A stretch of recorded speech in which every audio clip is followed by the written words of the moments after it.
Good afternoon students. आज का जो हमारा टॉपिक है that is how to prepare yourself for the listening. एक अच्छी लिसनिंग के लिए आपने अपने आप को कैसे प्रिपेयर करना है, आज हम उसके बारे में बात करेंगे। और जो हमारी सेकंड स्लाइड होगी that is put the speaker to ease. Speakers जो होते हैं हमारे, जो एक हिसाब के हमारे सेंडर होते हैं, उनको हमने कैसे सुनना है। चलिए अपनी फर्स्ट स्लाइड को स्टार्ट करते हैं। जैसे वो बता रहा है फर्स्ट स्लाइड में, हमारा जो फर्स्ट पॉइंट है वो बता रहा है relax, focus on the speaker, put other things out of your mind.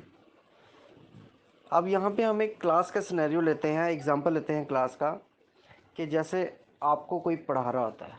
For example कोई टीचर पढ़ा रहा है, तो आपने क्या करना है उस टाइम पे, अपने आप को रिलैक्स करना है। रिलैक्स मतलब आपने सारी चीज़ों को साइड पे छोड़ के अपना दिमाग जो है, मेन होता है फोकस, क्योंकि आप लिसनिंग कर रहे हो ना, हेयरिंग नहीं कर रहे हो। और लिसनिंग में आपने क्या करना होता है कि सबसे पहले अपने आप को रिलैक्स करना होता है और फोकस करना है कि आखिर वो बंदा बोल क्या रहा है, वो टीचर बोल क्या रहा है। ठीक है। और जो भी आपके दिमाग में कोई चीज़ें आ रही हैं उनको साइड करना है। ये आ गया पहला पॉइंट। जैसे यहाँ पे देख रहे हो आप साइड में एक पिक्चर है, दो बच्चे हैं, वो बातें कर रहे हैं और आगे वो पढ़ा रहे हैं। तो इनको समझ नहीं आएगा कि आखिर बोला क्या है। जब इनसे क्वेश्चनिंग होगी तो इनको पता ही नहीं चलेगा, क्योंकि इनका दिमाग नहीं है, ये फोकस नहीं कर रहे हैं, ये जस्ट लिसनिंग को एक हेयरिंग के टाइप में ले रहे हैं। इसलिए आपने जब भी कोई स्टार्ट होती है क्लास, तो उसको में क्या करना है, आपने अपने आप को रिलैक्स करके और आपने जो वो बता रहे होते हैं टीचर आपको, उस पर फोकस करना है, उसको अच्छे से ध्यान में रखना है। दूसरा आ गया, the human mind is easily distract by other thought. हमें ये पता है कि हमारा जो दिमाग है वो डिस्ट्रैक्ट हो जाता है किसी भी बात से। फॉर एग्ज़ाम्पल दो बंदे बात करें, तीसरा बंदा आके बीच में कुछ बोलेगा, तो हमारा जो दो बंदों की कंसंट्रेशन है वो ख़त्म हो जाएगी। और आप क्या करोगे, आपको जो वो बात बता रहा होगा वो भी रह जाएगी और आप जो सुन रहे थे वो भी रह जाएगी। कभी कभार आप घर पे भी होते हैं, जब पढ़ रहे होते हैं अच्छे से दिमाग लगा के, माइंड कंसंट्रेट करके अकेले पढ़ रहे होते हैं बैठ के, तो कोई आपका दरवाज़ा खोलता, कोई बोलता है, तो आपकी वो डिस्ट्रैक्ट हो जाता है माइंड। आप अच्छे से उसको फिर लर्न नहीं कर पाते, आप कहते हो कि मेरी कंसंट्रेशन तोड़ दी आपने, मैं अच्छा भला पढ़ रहा था, ये पढ़ रही थी। इसलिए दूसरा ये है कि अपना माइंड जो है वो डिस्ट्रैक्ट होने से भी बचाना है। कहता है जब भी what is for lunch, what time do I need to leave to catch my train, is it going to rain. Distract होने का ये भी है कि कई बार आप क्लास में बैठे होते हैं और आपका ध्यान कहाँ होता है, घर पे। आज मेरे घर कौन आया होगा, आज मेरे घर क्या बना होगा, कब छुट्टी होगी, मैं यहाँ से जाऊँगी घर। तो ये चीज़ें आपके दिमाग में होती हैं, इन चीज़ों को आपने माइंड से निकाल देना है। जब आप स्कूल में आएँ तो आपने स्कूल के अंदर की ही बात करनी है और जो आपका लेक्चर है उसको अच्छे से सुनना है, यही आपका एक अच्छा काम है। और try to put other thoughts out of mind and concentrate on the message that are being communicated. अब मॉर्निंग असेंबली होती है, जैसे आगे जो आपको एड्रेस कर रहे होते हैं प्रिंसिपल सर या और कोई मेंबर, जो किसी चीज़ के बारे में बता रहा होता है, जैसे स्कॉलरशिप के बारे में, साइंस कंपटीशन के बारे में, क्विज़ कंपटीशन के बारे में, स्पोर्ट्स के उसके बारे में, पेपर्स के बारे में, बेटी बचाओ बेटी पढ़ाओ के बारे में। तो आपने क्या करना होता है, आपने उसकी बात को अच्छे से सुनना होता है। यही एक गुड लिसनर की होती है कि वो किसी की बात को अच्छे से सुनता है और उसको डिस्ट्रैक्ट नहीं करता है। अगर लिसनर बोल रहा है, अगर स्पीकर बोल रहा है, तो उसको बीच में टोकना नहीं है, रोकना नहीं है। ये अपने आप को एक अच्छा लिसनर बनाने के लिए ये चीज़ें बहुत इम्पोर्टेंट है कि वो रिलैक्स रहे, बातों को डिस्ट्रैक्ट ना करे, अपने दिमाग से जो अदर जो अलग चीज़ें हैं जो उसको डिस्ट्रैक्ट करती हैं उसको बाहर निकाल के सुने। ये एक गुड लिसनर की पहचान है। नाउ अब मैं आपको सेकंड स्लाइड के बारे में बताऊंगा।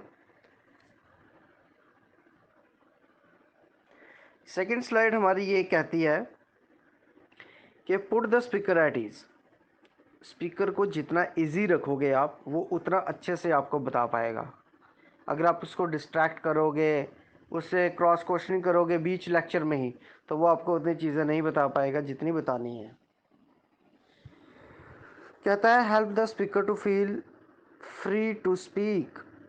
उसको फ्री रखो कि वो अपनी बातों को अच्छे से बता पाए। Remember there needs and concern.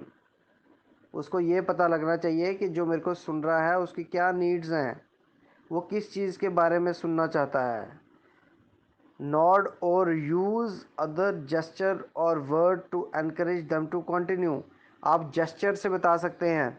Gesture क्या होता है? जैसे आपको स्पीकर बोल रहा है, आपने उसकी बात को सुना, मतलब कि अपनी थोड़ी सी गर्दन हिलाई कि हाँ जी, ताकि स्पीकर को लगे कि हाँ, ये बच्चा जो मुझे अच्छे से सुन रहा है।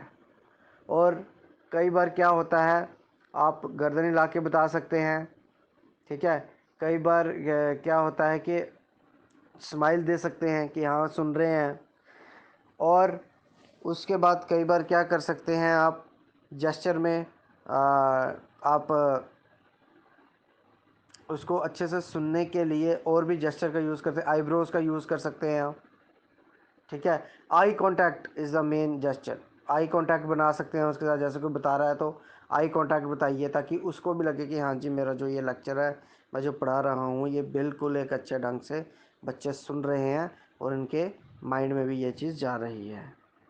आगे, maintain eye contact but not to stare, show how are listening and understanding what is being said. तो ये कुछ चीज़ें हैं जो आपको क्या करती हैं, एक अच्छा लिसनर भी बनाती हैं, और जो स्पीकर है उसको इजी रखती हैं अपनी चीज़ को बताने के लिए एज ए फेमिलियर टाइप में। अगर आप उसको ईजियर नहीं रखेंगे, इजी नहीं रखेंगे, तो वो अपनी बात अच्छे से नहीं बता पाएंगे। Now the next is remove distraction. Distraction मैंने आपको बता दिया। डिस्ट्रैक्शन होता है इंटरप्शंस। जो आप कभी कुछ सुन रहे होते हैं, बीच में कोई टीचर आ जाता है, फॉर एग्जांपल क्लास लगी हुई है, बड़े अच्छे से आप ध्यान से सुन रहे हैं, बीच में कोई गेट पे टीचर आ गया, बीच में पियोन आ गया, कोई साइन करवाने आ गया, कोई कुछ है, आप सबकी कंसंट्रेशन हिल जाती है और आप फिर उसको अच्छे से नहीं पढ़ पाते हैं, नहीं सीख पाते हैं। सो डिस्ट्रैक्शन को आपने ख़त्म करना है। आपको पढ़ाई जा रहे हैं टीचर्स और आपका दिमाग कहीं और है, घूमने में है, जैसे जैसे घर में ही है दिमाग आपका, तो वो होती है डिस्ट्रैक्शंस। कहता है उसको नहीं करना। कहता है focus on what is being said. Focus करो उस पर जो बोला जा रहा है। Do not doodle shuffle papers, look out the window and pick your fingers nail और सिमिलर। ऐसी चीज़ें ना करो जिससे आप क्या, जो स्पीकर है वो भी डिस्ट्रैक्ट हो जाए और आप भी डिस्ट्रैक्ट। अब डिस्ट्रैक्ट का उसने इधर बताया है, जैसे कुछ एग्जांपल्स ली हैं। क्या है, कई बार आप आगे पढ़ा रहे होते हैं, आप क्या करते हैं, अपनी कॉपी के पेज ऊपर नीचे कर रहे होते हैं, या बुक के पेज ऊपर नीचे कर रहे होते हैं, या कभी नेल्स खा रहे होते हैं, कभी आप विंडो की तरफ देख रहे होते हैं, कभी गेट की तरफ देख रहे होते हैं, कभी किसी लड़की को देख रहे होते हैं उधर से। सो ये चीज़ें नहीं करनी है। ये क्या करती हैं, लिसनर के लिए भी डिस्ट्रैक्ट पैदा करती है, और जो स्पीकर है उसके लिए तो करती ही करती है, क्योंकि उसका ध्यान जब आप पे जाएगा, वो जो चीज़ें बोल रहा होगा वो ऑटोमेटिकली उसके दिमाग से ख़त्म हो जाएंगी, वो आपको अच्छे से नहीं बता पाएगा। देन उसके बाद बोलता है avoid unnecessary interruptions, these behaviour disturb the listening process and send message to the speaker that you are bored और डिस्ट्रैक्ट। इससे ये पता लगता है लिसनर को, अगर आप ऐसी हरकतें करते हैं, ऐसी चीज़ें करते हैं, तो आपका सबसे पहले तो कम्युनिकेशन साइकिल टूट जाएगा, एक नंबर। दूसरा, आपकी लिसनिंग प्रोसेस जो है वो टूट जाएगी। तीसरा ये है कि जो आपका स्पीकर है वो सोचेगा कि ये बच्चे बोर हो चुके हैं, अब ये पढ़ना नहीं चाहते हैं। सो इसलिए ऐसा नहीं करना है। आप अपना आपको एक अच्छा लिसनर माने। घर पे भी कई बार आपको कुछ बोला जाता है तो आप उनकी बात को नकार देते हो, सुनते नहीं हो, तो ऐसा नहीं करना है। सो स्टूडेंट्स, ये था आज का हमारा टॉपिक, जिसमें दो चीज़ें हमने पढ़ी हैं। अपने आप को कैसे अच्छा लिसनर बनाना जाए, और जो लिसनर है उसको उनको कैसे बताया जाए कि हम उनकी बातों को अच्छे से अमल कर रहे हैं, अच्छे से सीख रहे हैं। तो मैंने आपको क्लासरूम का एग्जांपल दिया था। So this is all for today. आप अपनी कॉपीज़ बनाइए, अच्छे से मेंटेन करिए, और एक्टिविटीज़ को करिए, डे टू डे एक्टिविटीज़, और ग्रुप में शेयर कीजिए। स्टे होम, स्टे सेफ, और आपको रमज़ान मुबारक हो जो आने वाला। Thank you and have a nice day.